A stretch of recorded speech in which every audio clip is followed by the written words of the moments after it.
وأحسن منك لم تر قط عيني وأجمل منك لم تلد النساء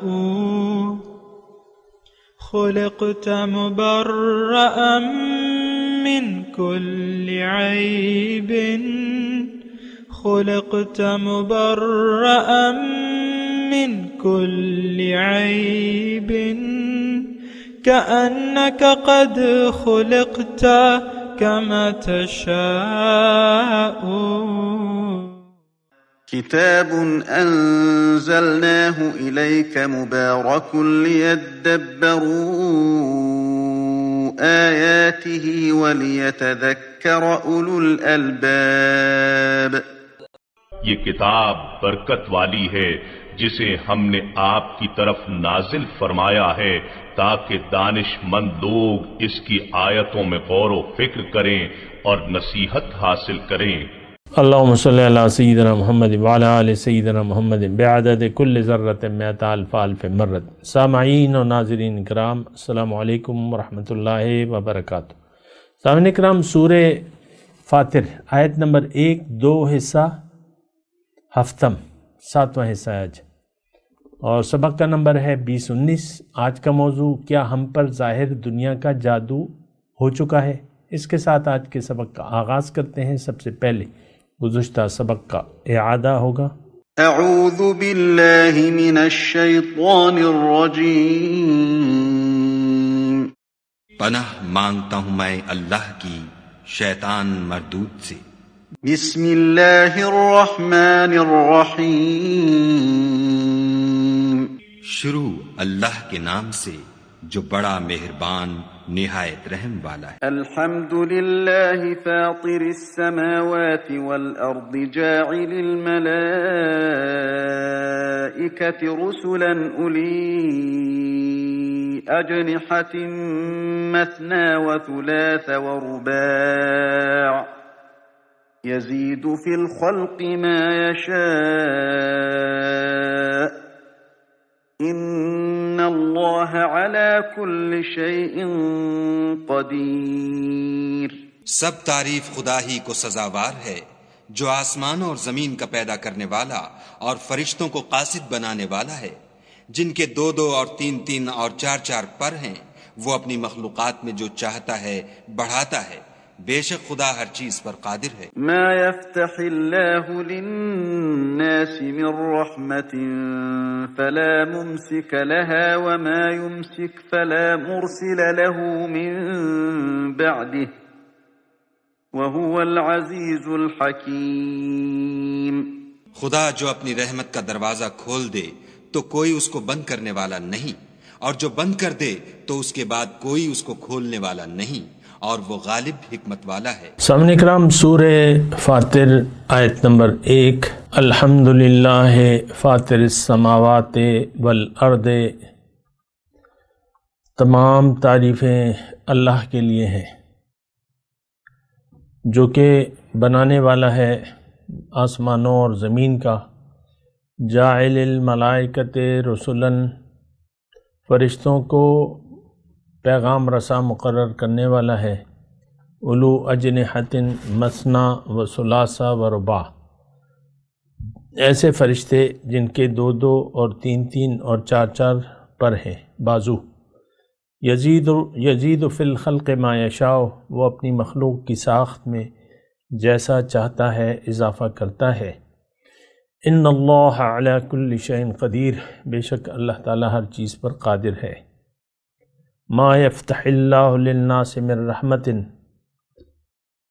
فلا ممسک لہا، اللہ تعالی لوگوں کے لیے جس رحمت کا دروازہ کھول دے اسے کوئی بند نہیں کر سکتا، روکنے والا نہیں ہے. وما یمسک، اور جسے وہ بند کر دے، فلا مرسل لہ من بعدہ، پھر اللہ کے بعد کوئی دوسرا کھولنے والا نہیں ہے. وہو العزیز، اور وہ غالب ہے، زبردست اور حکیم ہے، دانا ہے. سامعین کرام، سورہ فاطر کے ابتدائی مضامین ہیں. اور ہم سمجھنے کی کوشش کر رہے ہیں کہ اللہ تعالیٰ ہمیں کیا کہہ رہا ہے اور یہ پیغام کیا دینا چاہتا ہے۔ دیکھیں، پیغام تو ایک ہے اور وہ بندگی کا ہے، ایک پیغام ہے، اور یہی پیغام جو ہے انسان کی کامیابی اور ناکامی کا انحصار اسی بات میں ہے۔ اس وقت بھی دیکھیں صورتحال جو ہے وہ یہی ہے کہ دنیا دو حصوں میں تقسیم ہے۔ ایک کثیر تعداد میں لوگ اللہ کی نافرمانی اور اپنی مرضی سے زندگی گزار رہے ہیں۔ وَقَلِيلٌ مِّنْ عِبَادِيَ الشَّكُورِ کے تحت بہت قلیل بندے ایسے ہیں جو کہ اللہ کی بندگی اور اللہ کی مرضی سے زندگی گزار رہے ہیں۔ ہمارا شمار پہلی فہرست میں ہے۔ ہم اللہ کی نافرمانی، میں مسلمانوں کی بات کر رہا ہوں، ہم لوگ اجتماعی طور پہ ہم نے فیصلہ کر لیا ہے کہ زندگی ہم اپنی مرضی سے گزاریں گے اور اللہ کی نافرمانی میں گزاریں گے۔ دیکھیں، یہ فیصلہ اعلانیہ نہیں ہے، یہ غیر اعلانیہ فیصلہ ہے ہمارا۔ دیکھیں، ایک فیصلہ تو جو ہم نے کیا ہے وہ آپ کو پتہ ہے اور مجھے بھی پتہ ہے کہ میں نے زندگی اپنی مرضی سے گزارنی ہے۔ ہم میں سے ہر شخص اپنی خواہشات کا غلام ہے۔ اپنا نفس کو، در حقیقت ہم نے اپنے نفس کو معبود واحد کے طور پہ تسلیم کر لیا ہے۔ آپ دیکھ لیں آپ کی میں جو ہے کس قدر ہم پر حاوی ہے اور کس قدر جو ہے ہم اپنی مرضی کو اللہ کی مرضی پر ترجیح دیتے ہیں۔ ایک بات یہ، دوسری بات یہ ہے کہ بندگی کے معنی ہم سمجھے ہی نہیں ہیں کہ بندگی کیا ہے اور کیوں ہے۔ یہ دونوں سوالات کے جواب ہمیں نہ معلوم ہیں نہ ہم معلوم کرنا چاہتے ہیں۔ دیکھیں، بندگی کی ضرورت ایسی ہے جیسے کہ ہمیں کھانے اور پینے کی ضرورت ہوتی ہے۔ بندگی میں زندگی ہے، اور زندگی کے یہ اگر آپ بندگی نہیں کریں گے تو زندگی سے ہاتھ دھو لیں گے۔ یہ بات نوٹ کر لیں، کیونکہ اللہ تعالیٰ نے فرمایا کہ تم مردوں کو نہیں سنا سکتے، اِنَّكَ لَا تُسْمِعُ الْمَوْتَى وَلَا تُسْمِعُ الصُّمَّ الدُّعَاءَ إِذَا وَلَّوْا مُدْبِرِينَ۔ قرآن میں کی آیت ہے، اِنَّكَ لَا تُسْمِعُ الْمَوْتَى، تم مردوں کو نہیں سنا سکتے، وَلَا تُسْمِعُ الصُّمَّ الدُّعَاء، اور بہروں کو تم آواز نہیں دے سکتے جبکہ وہ پیٹ پھیر کر چلے جائیں۔ آج ہم نے قرآن سے پیٹ پھیر لی ہے، اس بات میں تو کوئی اختلاف نہیں ہے اور نہ اس میں کسی دلائل کی ضرورت ہے۔ آج مسلمان قوم نے یعنی افراد کے حساب سے اور قوم کے حساب سے قرآن کو پس پش ڈال دیا ہے، قرآن سے منہ پھیر لیا ہے۔ آج قرآن ہمارے لیے کتاب ہدایت نہیں ہے، یہ صرف ہمارے لیے اب کتاب ناظرہ ہے،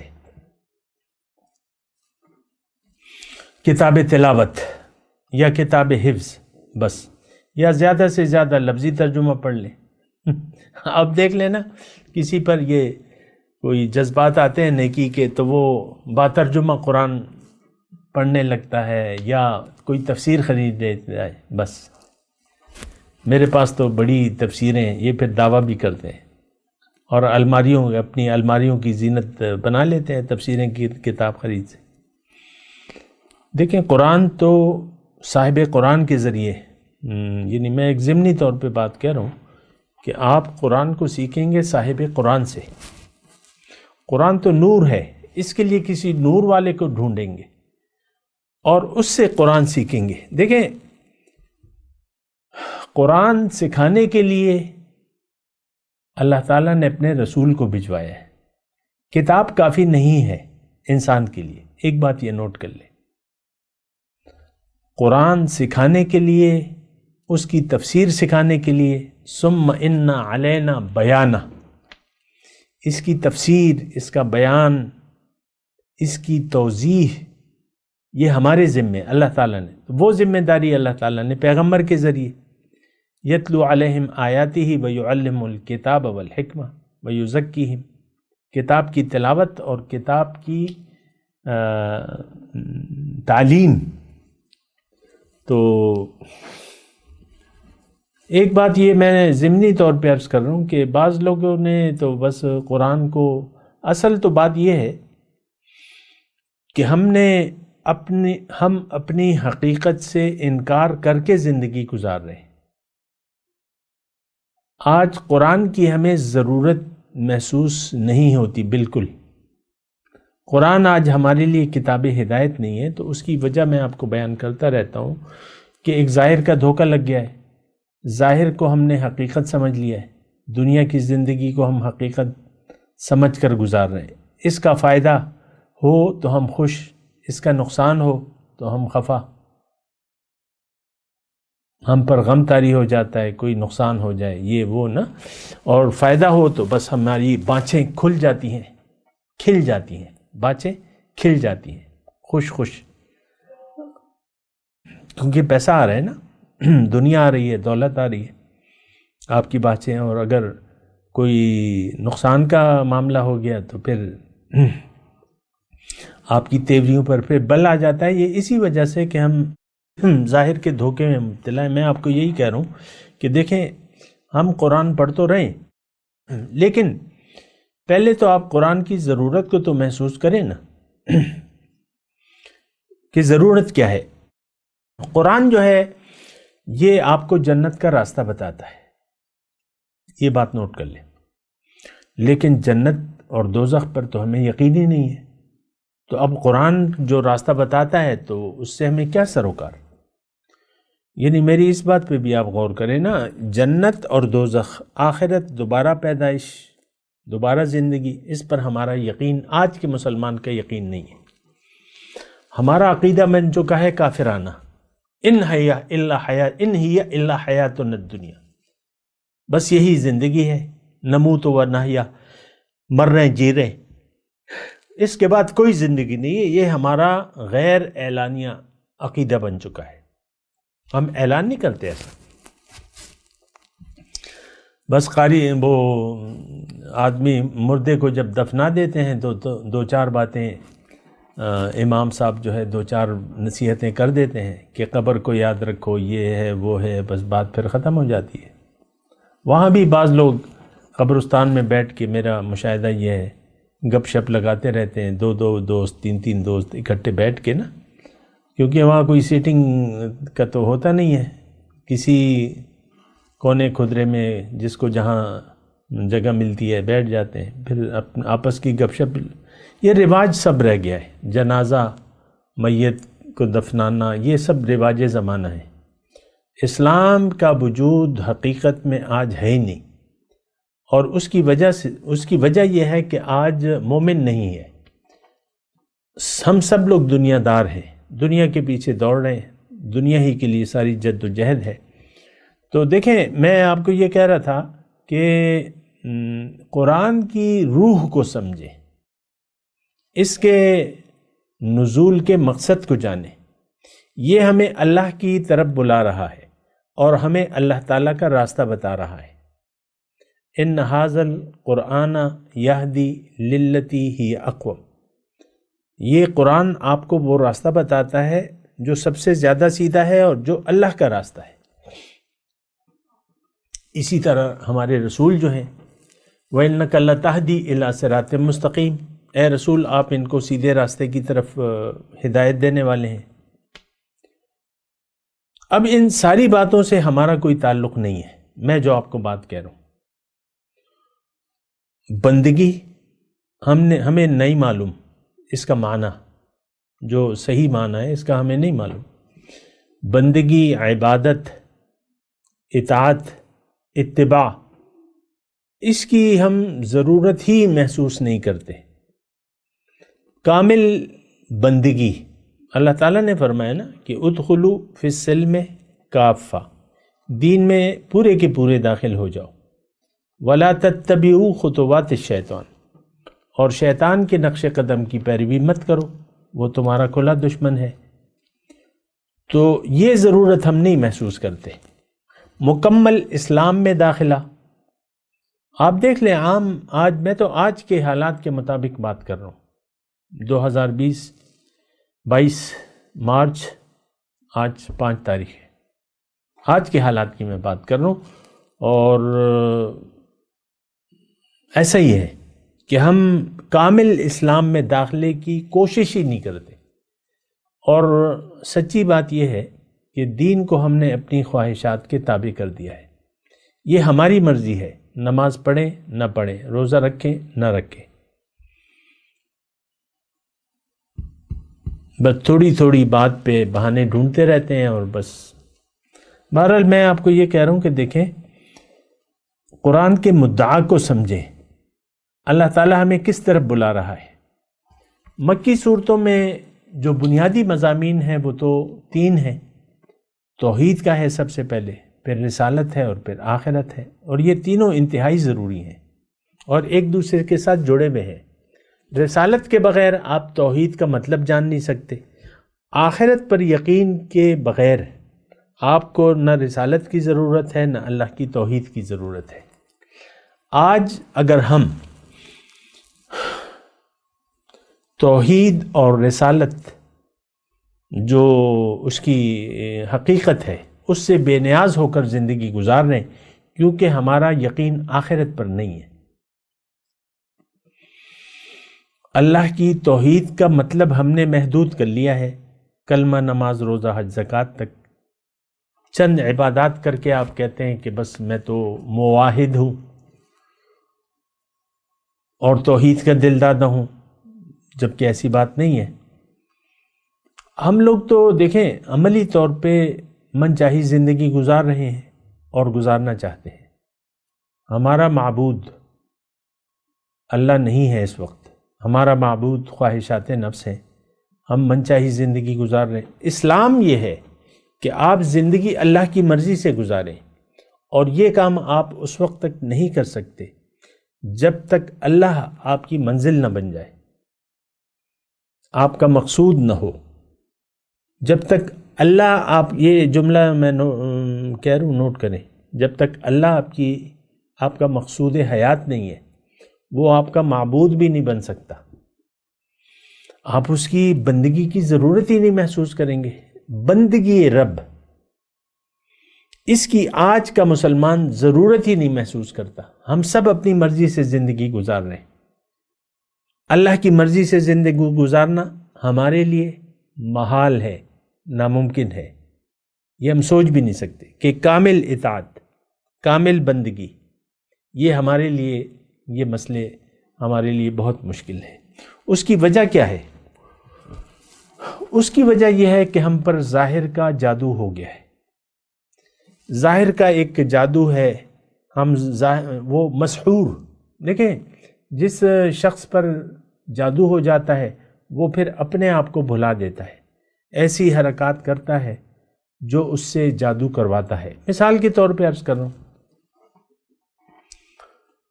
تو مختلف علامات ہو سکتی ہیں جادو کی، میں اس کے بارے میں جانتا نہیں ہوں، لیکن جادو یہ ہے کہ آپ، یعنی ظاہر کا جادو، یعنی ظاہر کو آپ نے حقیقت سمجھ لیا ہے، اس کے فائدے کو حقیقت، اس کے نقصان کو حقیقت سمجھ لیا ہے۔ تو اگر ایسا ہے تو اس کا مطلب یہ ہے کہ آپ ایک سحر میں، ظاہر کے سحر میں مبتلا ہیں، اور آپ وَفَرِحُوا بِالْحَيَاةِ الدُّنْيَا، قرآن کے الفاظ ہیں۔ یہ لوگ تو دنیا کی زندگی پر خوش ہو رہے ہیں، ہم لوگ دنیا کے لیے زندگی گزار رہے ہیں، اور دنیا ہی کی زندگی پر خوش بھی ہو رہے ہیں، خفا بھی ہو رہے ہیں۔ کوئی نقصان ہو جاتا ہے تو آپ کی جو ہے منہ لٹک جاتا ہے، نقصان ہو گیا، لیکن یہ ساری تو آزمائشیں ہیں۔ بہرحال میں اس کی وہ نہیں کہہ رہا، میں آپ کو کہہ رہا ہوں کہ ظاہر کو ہم نے حقیقت سمجھ لیا ہے، تو یہ ایک جادو ہے، اس کو میں جادو سے تعبیر کر رہا ہوں نا۔ جب جادو ہو جاتا ہے، میں آپ کو بتاؤں یہ قرآن کے حساب سے موسیٰ علیہ السلام سے مقابلہ ہوا جادوگروں کا، فرعون نے جادوگروں کو اکٹھا کیا اور ان کو کہا کہ ان سے مقابلہ کرو، تو خیر ان کو تو معلوم تھا کہ موسیٰ علیہ السلام لاٹھی جب پھینکتے ہیں تو وہ سانپ بن جاتا ہے، تو اس وقت بھی وہ جادو میں یعنی جادو کا چرچا تھا، اس ماحول میں جادوگر تھے، تو سارے بستی سے جادوگروں کو بلوایا گیا اور مقابلہ شروع ہوا۔ تو جادوگروں کے پاس رسیاں تھیں اور لاٹھیاں تھیں، تو وہ انہوں نے میدان میں پھینک دی، اور لوگوں کو ایسا لگا کہ یہ سانپ بن گئے، اور قرآن میں اس کے الفاظ آئے ہیں کہ سحروا اعین الناس واسترہبوہم، انہوں نے لوگوں کی آنکھوں پر جادو کر دیا اور ان کو مرعوب کر دیا، اور لوگوں کو ایسا لگا کہ یہ سانپ اور لاٹھیاں بن رہے ہیں، انہا تسعى، لوگوں کو ایسا لگا، لیکن حقیقت میں وہ لاٹھیاں اور رسیاں ہی تھیں، لوگوں کو ایسا لگا، سحروا، ان کی آنکھوں پر جادو کیا، یعنی جادو کے ذریعے رسی اور لاٹھی کو، یہ ایک غلط فہمی ہے جو پائی جاتی ہے کہ وہ حقیقت میں سانپ بن گئے تھے، نہیں، ایسا نہیں۔ قرآن کو آپ دیکھیں نا، انہوں نے لوگوں کی نظروں پر جادو کیا، تو وہ ان کو ایسا لگا کہ یہ دوڑ رہی ہیں، سانپ ہیں۔ تو اب یہ ہے کہ دنیا جو ہے، ہماری نظر میں دنیا کی کامیابی اصل ہے، تبھی تو ہم نے اس کو اپنا مقصود، محبوب اور مطلوب بنا لیا ہے۔ زندگی اسی کے لیے ہم گزار رہے ہیں، ہم تو زندگی ظاہر کے لیے گزار رہے ہیں، ظاہر ہی ہمارا مدعا ہے۔ آپ یہ نہیں کہہ سکتے کہ میرا مدعا اللہ ہے، ظاہر نہیں ہے۔ ہم میں سے ہر شخص دنیا کے دھوکے میں مبتلا ہے، جس کی ابھی اللہ تعالیٰ ممانعت کر رہا ہے، آگے جب ہم چلیں گے۔ یا ایھا الناس ان وعد اللہ حق فلا تغرنکم الحیات الدنیا، آیت نمبر 3 میں آ رہا ہے، نہیں، آیت نمبر 5 میں، یا ایھا الناس ان وعد اللہ حق فلا تغرنکم الحیات الدنیا ولا یغرنکم باللہ الغرور۔ حیات دنیا ایسا نہ ہو کہ تمہیں دھوکے میں ڈال دے، اور تمہیں دھوکہ دینے والا جو ہے وہ دھوکے میں نہ ڈال دے، اور ہم تو دھوکے میں پڑ چکے ہیں۔ آپ یہ نہیں کہہ سکتے، میں آپ سے کہہ رہا ہوں، آپ جو بھی ہیں، کہ مجھے ظاہر کا دھوکہ نہیں ہے، میں ان کی اشیاء کی حقیقت جانتا ہوں۔ حضور صلی اللہ علیہ وسلم ایک بڑی پیاری دعا کرتے تھے کہ اللہ تعالیٰ مجھے چیزیں ایسے دکھا جیسے کہ وہ حقیقت ہے، اور اس کو کہتے ہیں کشف الحقیقت، کہ آپ کو دنیا کی حقیقت جو ہے وہ کھل کے آپ کے سامنے آ جائے۔ اور ایک وہ صحابی کا بھی اس ضمن میں واقعہ آپ کو بیان کروں کہ اس کو حقیقت سمجھ میں آ گئی تھی۔ حضور صلی اللہ علیہ وسلم مدینے کی زندگی کا واقعہ ہے، ایک صحابی سے ملاقات ہوئی حضور صلی اللہ علیہ وسلم کی صبح کے وقت، تو حضور صلی اللہ علیہ وسلم نے ان سے پوچھا کیف اصبحت یا فلاں، اے فلاں تم نے کس حالت میں صبح کی؟ اس نے جواب دیا کہ حضور میں نے ایمان کی حالت میں صبح کی۔ حضور صلی اللہ علیہ وسلم نے فرمایا کہ ہر چیز کی ایک حقیقت ہے، تمہارے اس دعوے کی حقیقت کیا ہے جو تم کہہ رہے ہو کہ میں ایمان کی حالت میں؟ اس نے کہا حضور میں جب صبح بازار میں جاتا ہوں تو ہر شخص کو میں دیکھتا ہوں کہ یہ جنتی، فلاں جنتی ہے، فلاں دوزخی ہے۔ ایک دوسرا، سونا اور مٹی میری نظر میں ایک برابر ہے، سونا اور مٹی میرے لیے ایک برابر ہے، اس میں میں کچھ فرق نہیں محسوس کرتا۔ تو حضور صلی اللہ علیہ وسلم نے پھر تصدیق کی ان کے ایمان کی کہ ہاں تمہارا یہ دعویٰ صحیح ہے، تم ایمان کی حالت میں ہو۔ تو دیکھیں ایمان تو یہ ہے۔ اب ہمیں تو سونا اور مٹی ایک صحیح نہیں لگتی، سونے کی قدر و قیمت تو پھر زیادہ ہے، اور مٹی تو مٹی ہے ہماری نظر میں۔ اور پھر ہم حقیقت دیکھیں، دنیا کی جو حقیقت ہے وہ یہ ہے کہ یہ دنیا ایک امتحان ہے اور آزمائش ہے، لیکن ہم نے تو اسے عیش و آرام کی جگہ سمجھ لیا ہے۔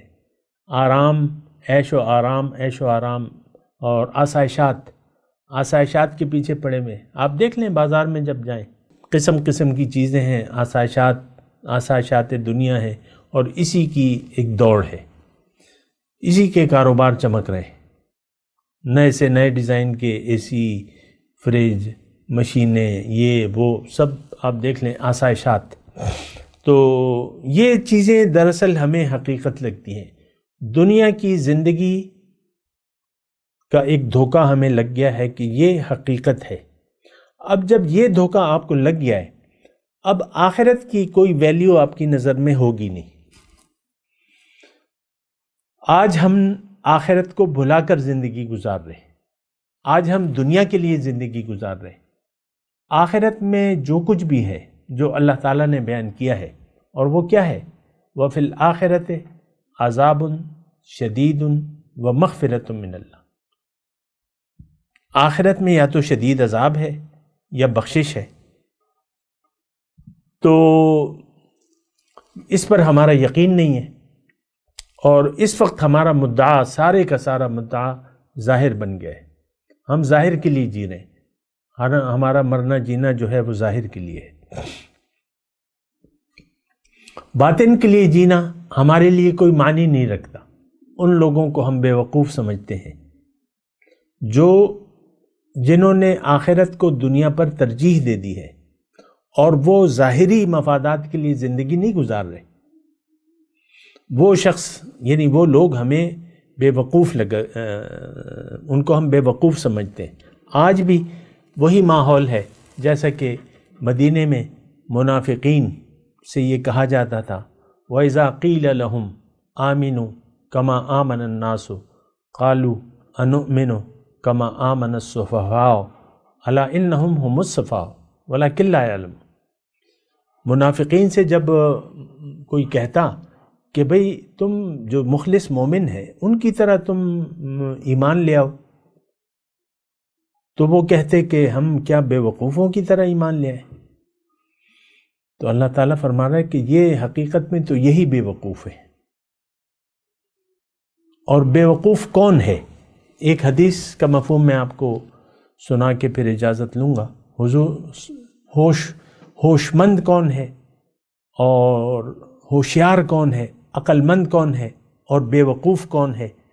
ایک حدیث حضور صلی اللہ علیہ وسلم فرماتے ہیں کہ الکیس من دان نفسہ وعمل لما بعد الموت. ہوشیار انسان تم میں سے وہ ہے جو اپنے نفس کو قابو میں کر لے اور عمل کرے اس وقت کے لیے جو موت کے بعد ہوگا، جو اپنے نفس کو روک لے خواہشات نفس سے. اما من خاف مقام ربہ ونہى النفس عن الہوى فإن الجنة هي المأوى. جو اپنے رب کے سامنے کھڑے ہونے سے ڈرا اور اس نے اپنے نفس کو روک لیا خواہشات نفس سے، تو اس کا ٹھکانہ جنت ہے. تو یہ شخص تو بڑا ہوش مند ہے، ہوشیار ہے، عقل مند ہے. حضور فرماتے ہیں، میں بھی یہی کہہ رہا ہوں نا، ہم تو ان لوگوں کو جنہوں نے آخرت کو مقصود بنا لیا ہے، آخرت کو ترجیح دے دی، ان کو ہم بے وقوف قرار دیتے ہیں. پھر بے وقوف اصل میں کون ہے؟ والعاجز من اتبع نفس ہواہ وتمنى علی اللہ. بے وقوف ہے وہ شخص جو من چاہی زندگی گزار رہا ہے، خواہشات نفس کے پیچھے پڑ رہا ہے، اس کے باوجود وہ اللہ سے کوئی توقع رکھتا ہے. یہ بڑا بے وقوف ہے. جو خواہشات نفس کے راستے پر چلتا ہے اس کو اللہ سے کوئی توقع نہیں رکھنی چاہیے. اصل میں تو ہمیں اللہ کی بخشش یا اللہ کے عذاب کی کوئی پرواہ نہ ہے، نہ اس پر یقین ہے. یہ کلیئر بات میں آپ کو کہہ رہا ہوں، ہمیں کوئی پرواہ نہیں ہے. دیکھیں ہماری زندگی جو گزر رہی ہے وہ ہم اللہ کو ناراض کرنے پر تل گئے ہیں. ہم نے فیصلہ کر لیا ہے، یہ غیر اعلانیہ فیصلہ ہے کہ ہم نے دنیا سے جب جانا ہے تو اپنا منہ کالا کر کے جانا ہے. سب لوگ دنیا کے پیچھے پڑے ہوئے ہیں، سب لوگ دنیا کے پیچھے بھاگ رہے ہیں. تو یہ غیر اعلانی، ہمیں غیر شعوری طور پر ہمیں پتہ بھی نہیں ہے اس کا، لیکن ہم نے یہ فیصلہ کر لیا ہے کہ جب ہم یہاں سے جائیں گے تو منہ کالا کر کے جائیں گے. اور یہ منہ کالا اور منہ سفید کی بات تو قرآن میں ہے، اور قرآن میں اللہ تعالیٰ نے فرمایا یوم تبیض وجوہ وتسود وجوہ، اس دن بعض چہرے کالے ہوں گے، بعض چہرے سفید ہوں گے۔